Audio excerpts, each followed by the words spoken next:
Hi my YouTubers, I'm going to be showing you a video on painting in value, grayscale.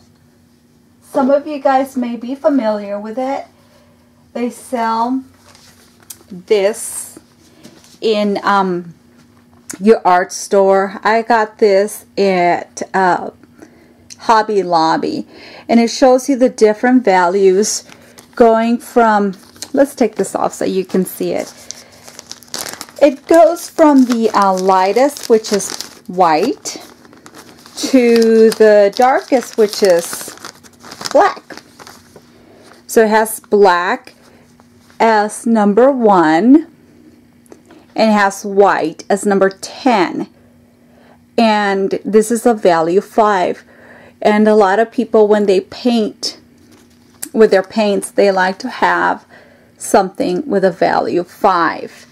And what I mean is when they wash their canvas or when they're going to use a palette, they like the palette to be at a number 5, which is what I've done here. If you've seen my videos, you'll see that I have painted this section at a value 5. So when I put my paints here and I'm transferring my paint from here to here, they don't look lighter, because anything you do against white always looks brighter and darker. And when you have a paint in color against a value 5, it could be gray, green, but like a creamy green, it'll actually show you what it's going to look like when you put it on your canvas. So anything against white always looks super bright. That's why people like to do a wash in their canvas before they start and put their palette behind either a piece of paper, a piece of cloth, or color their palette at a value 5. I also have this, and it has the values on there. It goes from a value 1 to a value 10, and this is the mid value. And what this is, it's you can take it with you, so that way you can see what your painting is going to be like. Like if you're outside and you want to do a painting of a building, or what it's going to look like up against your canvas, and you move it around, and it shows you the best way to go ahead and do a painting and how it's going to look up against your canvas. And let's say an object is right here. Is it going to be is the object going to look right, being in the center of your canvas, to the right, a landscape, portrait, and it shows you the value. How you can see the value of things is through squinting.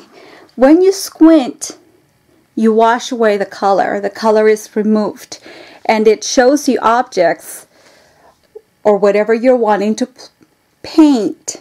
It washes the color away, and it shows you the darkness of things.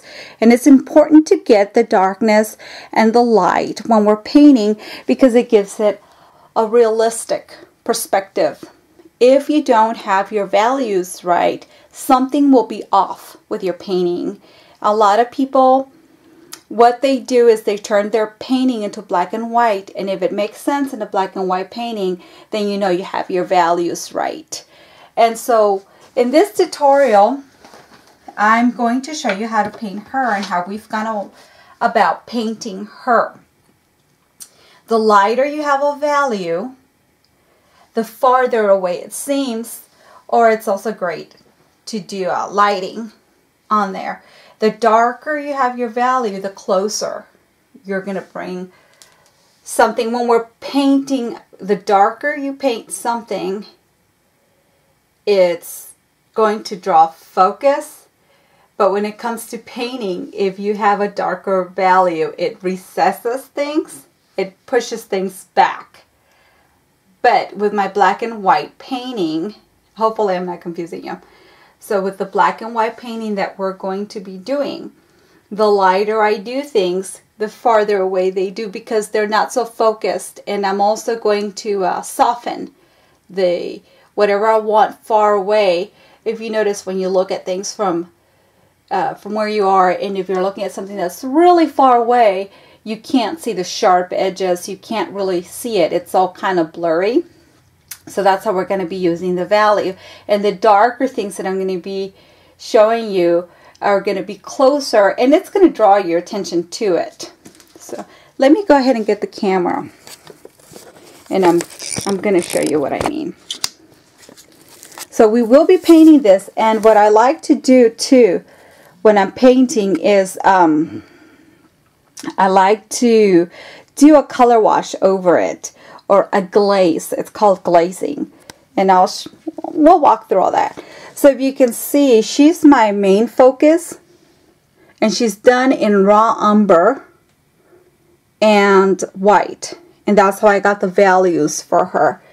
See how when you have your values, it gives you shape, the roundness of the leg, where the shadow is, where the light's hitting.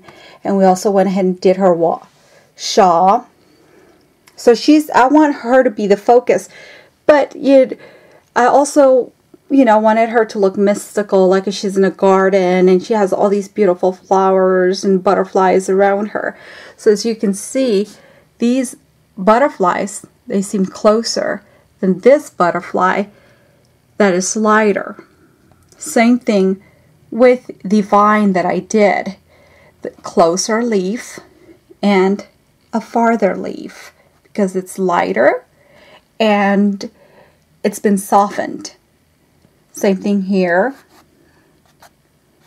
These are it's a tree, or it has flowers that come down. The lighter I drew it, the less focus it's in, and it kind of looks like it's far away. Here's the hummingbird that I drew right next to her. I wanted you to see this hummingbird close up, but then I wanted you to see this hummingbird.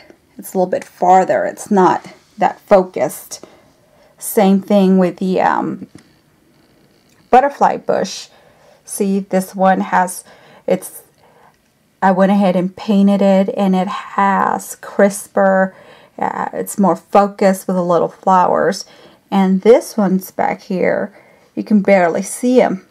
I don't want it to be so focused, but I want to give you the suggestion that there is something there. And so therefore it's softened. It's not as sharp, but it's lighter. And so we're going to be working on that when we paint her. And what you can do, see how she looks? When we add a wash or a glaze over her, if I put color over it, it'll pick it up, and it'll be like I actually put that color in there. Let me show you some of the paintings that I've done. Well, first, I'm going to show you how we're going to do our color mixing. This is going to be very simple because she was done in raw umber, but the background was done in black and white. That was the values I used, black and white. So what you can do is you can practice. You can try to match this. What I do is, instead of trying to match this, is I just squint my eyes and I look at the reference, the picture that I'm using, and I try to match the color here to the color in the painting. And if it needs more white, I just add more white. If it's darker, I just put a little bit more raw umber on it. And it's very easy. All you do is, if you want a value 5, you get this, and you get about the same amount of raw umber to get you to a value 5. There's people that they really like these exercises. It helps them. It'll help you if you do paintings in a grayscale. It'll really help you start to learn to see the value. And all you do is, once you start learning to see the values, it's going to greatly improve your painting. And you just use that same skill when you paint it in flesh tones. Use that value skill. It'll significantly significantly improve you. I know it did me. Let me see. So I'm squinting to see what this matches. This is in between there.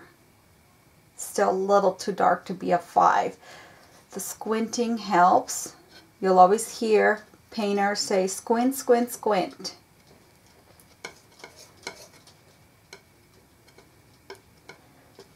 Let's see. A little bit, just a little bit more.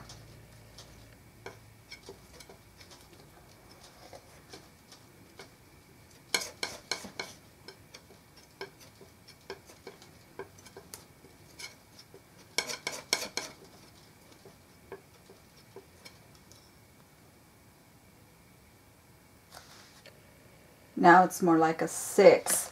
Now it just needs a little bit more.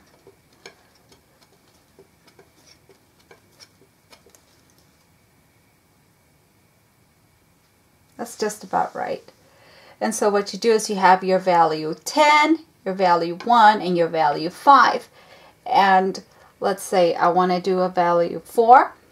Well, I just grab some of this and grab and do my work at my value 4. Sometimes too when I paint, I sometimes like it when the paint's not completely mixed because it gives you all those beautiful colors. And so I like that, being able to see all those colors.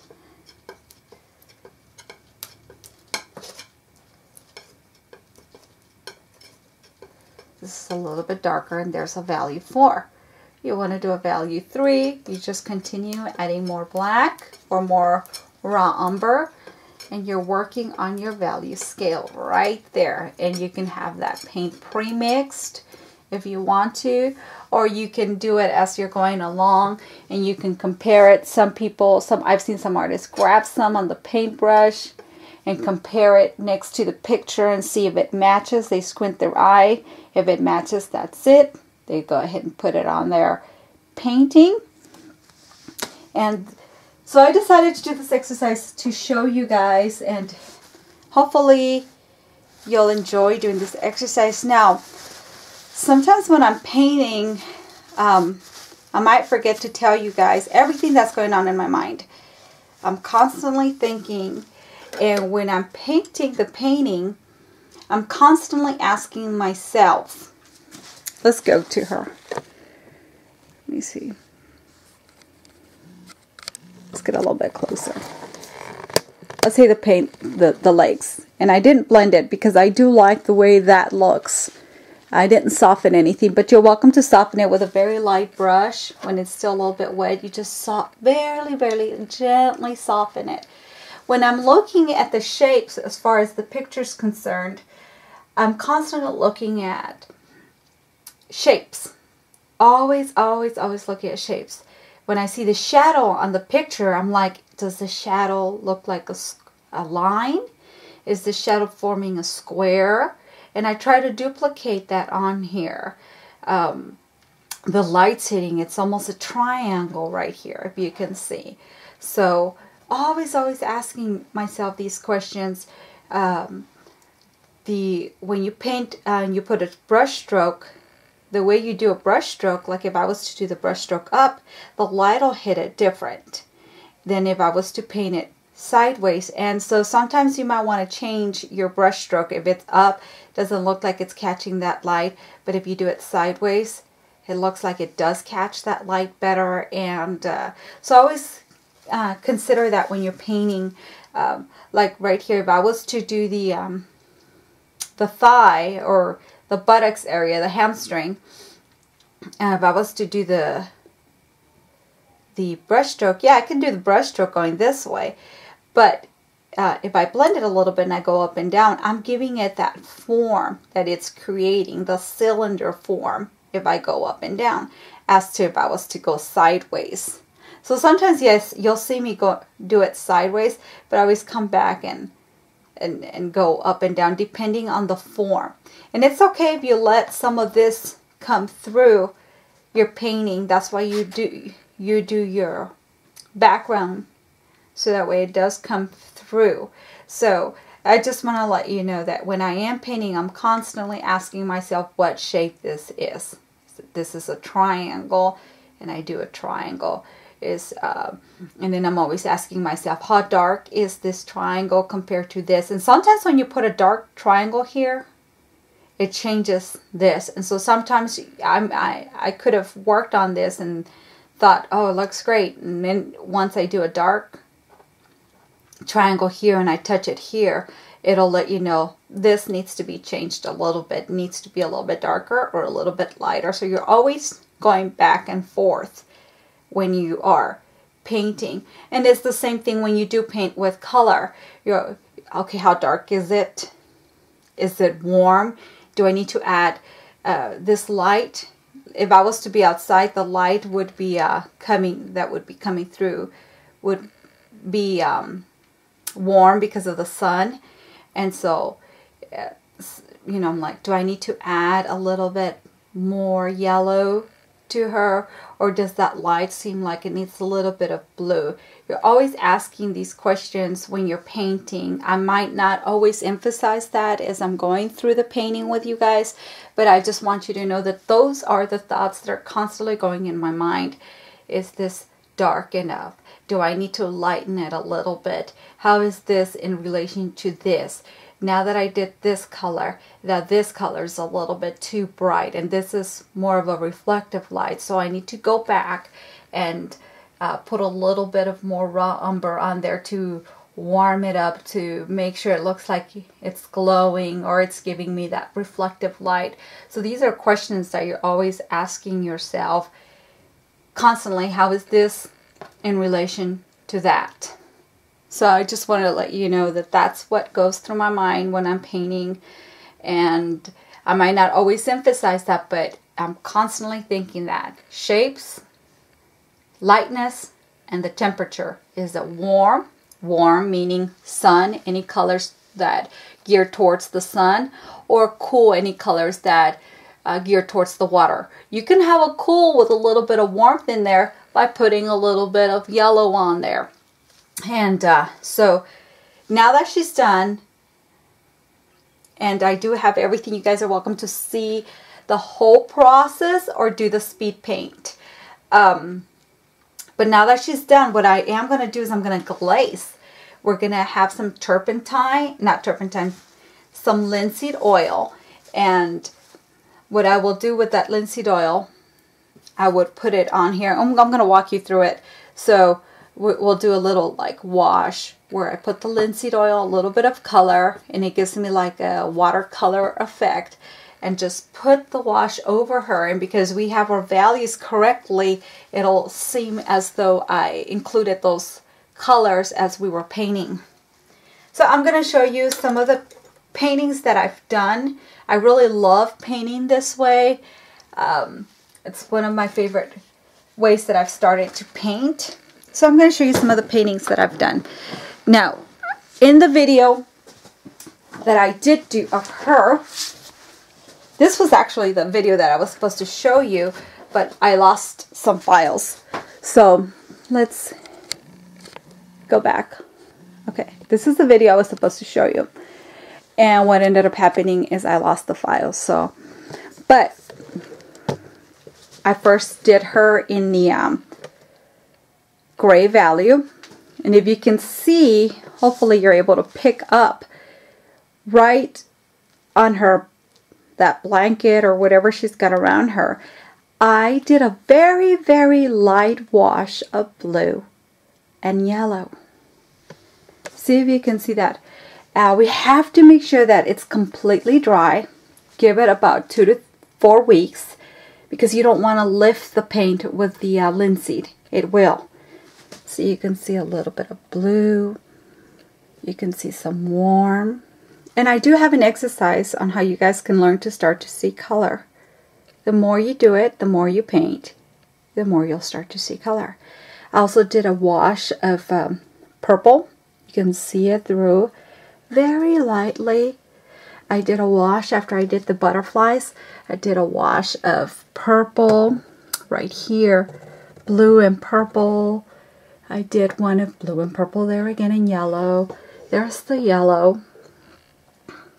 A little bit of purple and red. And so you can do that. And I will show you how to do that.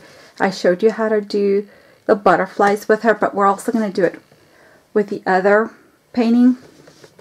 And I just love the effect it gives afterwards. I think it's such a pretty effect that it creates, the black and white and then the color. This one, I followed the same procedure.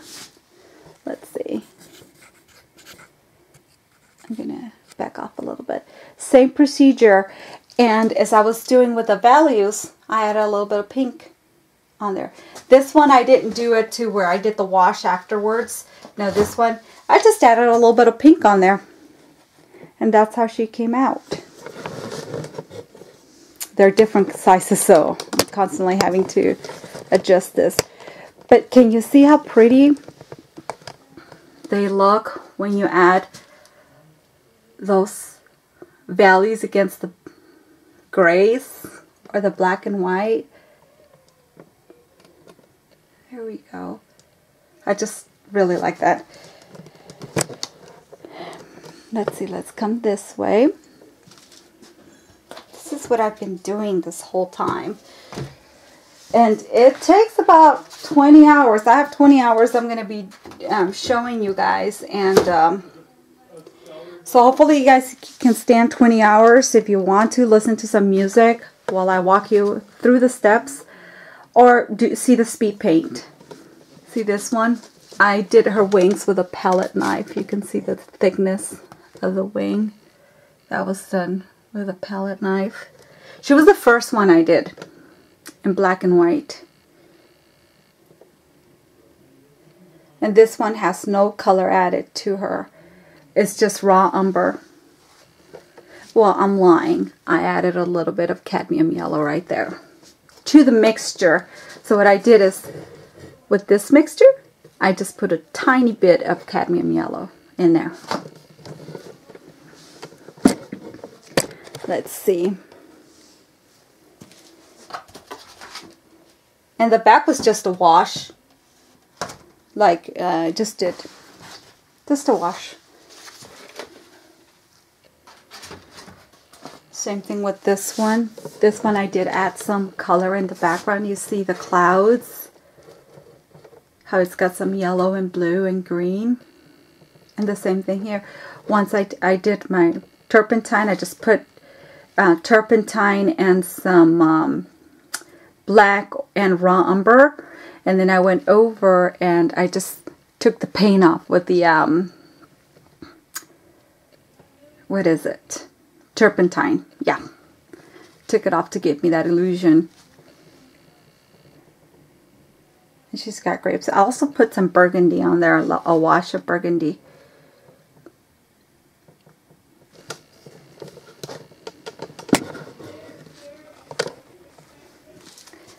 Let's see. This one's one of my favorites. With this one, I did the values and I put a little bit of alizarin crimson with cadmium yellow light in the mixture. The background is just, I just did in the background. Let's come this way. It's some burnt umber and then had some turpentine, just scraped some off, and with my palette knife I gave it that illusion. This is raw umber with a little bit of cadmium yellow, and that's how I did her hair. I added a little bit of cadmium yellow in the flowers, and the little blanket she's got, same thing, with a little bit of pink to harmonize it that she's got.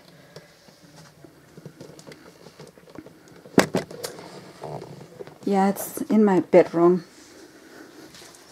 Everything's in my bedroom. I don't have a studio. And this is how you can add color to it. My god brother had a picture of him by a waterfall, and I really liked it. So, see, she is in value, and the waterfall is in color. So you can have fun and mix it.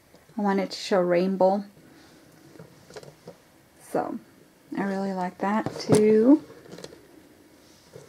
And this is another one of my favorites. You guys remember the first one I ever did? This one. I love the color, how it pops up against her. I followed that rule. This is once again raw umber. I really like working with raw umber instead of black and white. That's what I used on her. I did add a little bit of cadmium and Indian red. What I did is I added cadmium red and cadmium yellow to give me that effect after I had done the values. Did her wings.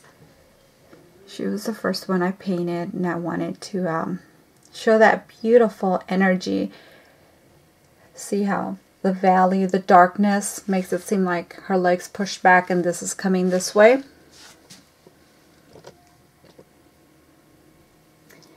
And now hopefully you can see that, but this is an angel, and she's showing you, like, I'm here. There's a seat for you, waiting for you to sit and talk to me.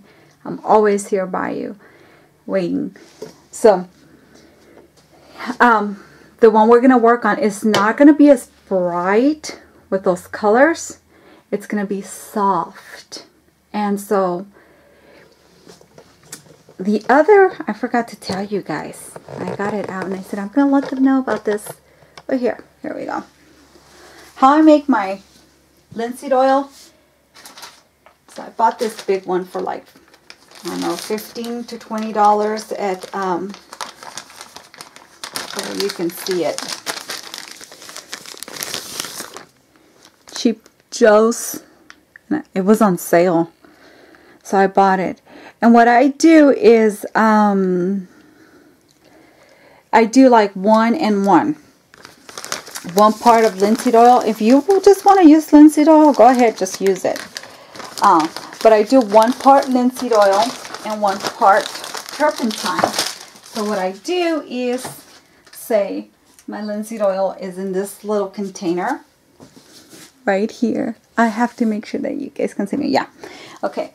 My linseed oil is in this little container.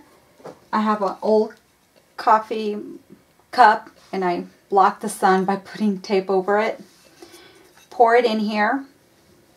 Get my Masterpiece odorless paint thinner. Fill it, this container. Put it in here. Mix it very well. And that's how I come up with my linseed oil. It's 1 part and 1 part. I use the Masterpiece paint odorless thinner. I use this because it has all those harsh chemicals have already been removed. It doesn't smell. I've had people recommend me buying the paint thinners at your local Home Depot and Walmart, and I did try it. It did have a smell, and you constantly have to shake it because all this residue settles at the bottom. With this, you don't have that problem. So I just went ahead and went back to this. I can kind of see having those paint, like the kind in Walmart, or some mineral spirit to clean your brush to make sure you remove all the gunk off it. But I can kind of see having that for that. This is where I'm constantly washing my brush. I have that in there, and it has a little cup in there with little holes. It's still stuck in there, but it's got like a little basket, and all the paint settles at the bottom, and the basket protects it. And when you're done, when mine runs out, what I do is I just throw all the gunk away that's settled in the bottom. And it has, let me see if I can show you that little basket in there. Can you see it? And I'm always like pressing my brush up against there, and then I move the brush back and forth. So I press the brush in there, clean it, and then push this back and forth.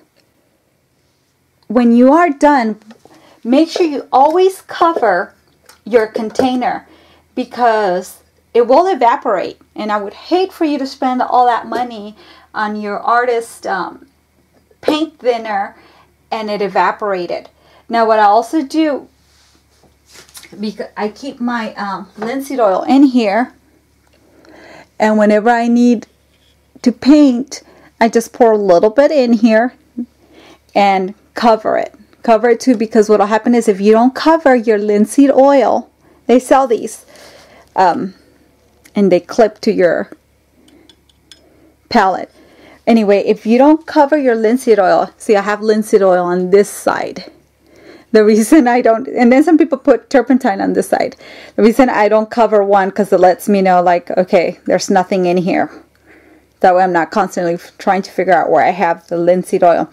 If you don't cover the linseed oil, it becomes thick and gooey, and then you'll have to throw it away. And there we go again. I don't want you having to spend so much money on these art supplies just to throw them away. As far as paints, what we're going to use, let me see. Okay, as far as paints go, what we're going to use is, it doesn't matter. Use whatever oil paint you want. Student grade, I would not recommend, just in case you decide you want to sell your painting. But I buy whatever's on sale. Mainly I use Georgian, Winsor Newton, because I know I told you guys, use whatever you want as long as it's not student. So in case you want to sell your stuff, your paintings, okay? But I always go to the 50% off or to the sale rack. As far as brushes go, you can use whatever brushes you want. I use the Master's Touch. Unfortunately, my there's a store here called H-E-B, and I'm always either saying H-E-B or Hobby Lobby. My Hobby Lobby is not going to be carrying these anymore. I used to buy them in the packs. I think they changed to a different manufacturer, so I'll have to see. But if you can see, I buy them when they're on sale. This pack was $4.79. If you want to use the soft brush, I really like this when I'm painting. I like square brushes. I also like the round brush. You can get I want to say bristle. I usually use the harder brushes, the bristle brushes. When I'm doing like, if I'm going to do something that, for example, if I was going to do a tutu on her and I want those lines to kind of come through, then I would use this. For the wings, I would use that to give me that texture. I usually use it for texture. There's a lot of people that love to use them to paint portraits. Then you can go ahead and do that if you want to paint portraits. Use whatever you like. Use whatever is more comfortable for you. Always clean your brushes. I always use the turpentine, and then I go and I use my ivory soap. There is one that comes in a little can, in a little container. I'll show you what I use that I really like. But when I am going to varnish, where did I get this from? Over here. When I am going to varnish, I used to get the ones that used to have to warm up and get a paintbrush and varnish it over. Now I use this. Just any varnish that comes in a spray. That's what I use. Shake it real well. Varnish it going one direction. Right? Let it dry. Give it a few days to dry. come back the next day, varnish it up and down, let it dry, varnish it diagonally, let it dry, varnish it the other way, because we want to protect those paints. I used to paint with turpentine, but turpentine will take away the paint. That's what it's used for. So now when I do paint, I use linseed oil. So let's see. And when I'm done with my paintings, when I clean my brushes, so I clean my brush, and I'm done washing it, I bought these. They were in an artist magazine, and they're like, it's a brush former. It keeps the form of the hairs of your brush. So when I'm done washing it, I hold the tip, and then I do this. So that way my brush keeps the form. Then once it's dry, I just go ahead and take it and I soften it. They do sell this. You don't have to use this. It's up to you what you want to use, but I just used it and I really didn't like it. It's a brush shaper. I didn't like it because it made it like it had some kind of residue over it. Didn't like it. But usually I just go ahead and just wash them normally. I'm going to show you what really works. I'll be right back. I use this. It's called a whisk. And I put a little bit of warm water. Some people use mineral water. Mineral. I guess it's like a turpentine or something. They fill it, and that's what they use to clean their brush. Your brush, what it'll do is, when you're cleaning it, your brush will, this helps remove that paint in there. And that's what I actually load this up. I'm about to try that mineral spirit. That's what it is, mineral spirit. This, I really like this. This really washes my brushes really well. I use some Dawn or some Ivory soap. And then this brush cleaner, what I like to do is, once I'm done, I kind of create a little paste, let it sit there for a while, then come back with the warm water, and then I just go back and forth, back and forth, back and forth, back and forth until no more paint comes out. Make sure that you really work the paint out of here, always, because a lot of the paint likes to concentrate in there. And do that to clean your brush. So these are the little tips that I use. And another thing, I had a value finder. I cannot find it for the life of me.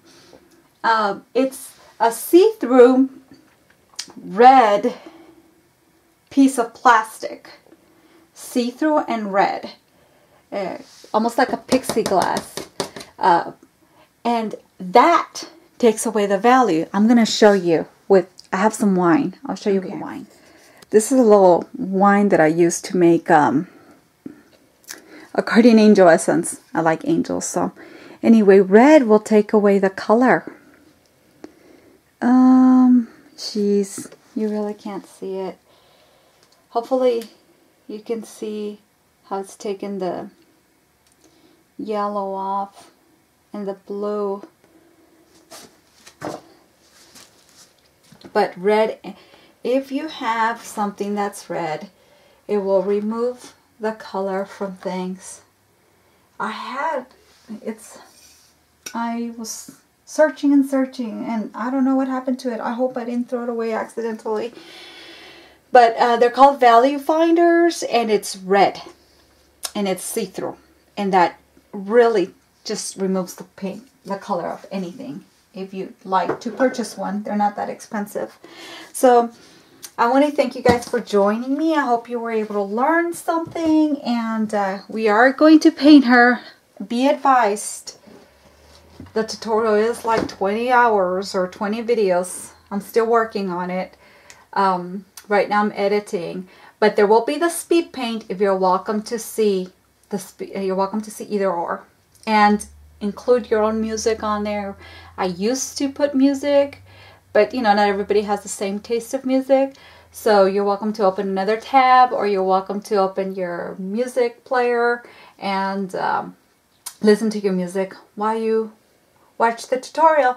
I want to thank you guys, all my subscribers, everybody who's watching this, and I hope you're able to learn. And before I let you go, you're like, golly Jesus, how many more videos? What else? This is what I use to scrape my paint. This is what I use, a blade. The blade, you're like, are you sure? There's some paint on there. Yeah, some, you know. It just removes it. And I use cheap little napkins, but I do like the Bounty ones. But sometimes I buy the cheap ones. And this is how I clean my palette. Come over, takes the paint right off. A little bit turpentine. Remove some of the paint. And as we're working, let's say I wasn't done with the painting, I use the Master Sun palette sealer or palette box. You can buy it at your store. I bought this big one because my palette fits in there. I just put my palette. Some people put water over it. I've never done that to keep the moisture in. I just put my palette in here. Make sure it's sealed very well, because there's times where I've gone around and I thought it was sealed and there was a little opening. So I'm constantly going around and sealing it. And this gives an extended life to your paint.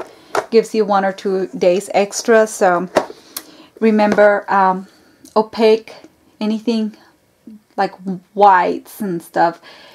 Paints that are thicker will take longer to dry. And paints that are thinner, like black or any water type of paints, like cadmium red or cadmium yellow. There's some that you can tell that the consistency is different. They're a little bit lighter. Those will dry quicker. So, thank you guys for watching, and I hope you guys learned something. Thank you guys.